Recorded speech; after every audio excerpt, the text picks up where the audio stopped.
نبی پاک علیہ السلام نے فرمایا ہر عالم کے پاس نہ بیٹھنا، اس عالم کے پاس بیٹھنا جو تمہیں 5 چیزوں سے نکال کے 5 چیزوں میں داخل کرے۔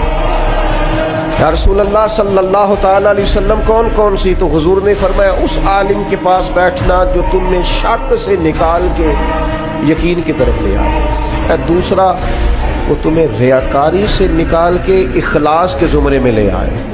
اور تیسرا، نبی پاک صلی اللہ تعالیٰ علیہ وسلم نے فرمایا وہ تمہارے دلوں سے دنیا کی خواہش نکال کے اور تمہارے دل میں تمہارے رب جو تمہیں آخرت میں چیزیں دینے والا ہے اس کی محبت تمہارے دلوں میں پیدا کر دے۔ اور چوتھے نمبر پہ نبی پاک علیہ السلام نے فرمایا اس شخص کے اس عالم کے پاس بیٹھو جو تمہیں تکبر سے نکال کے عاجزی کی طرف لے جائے۔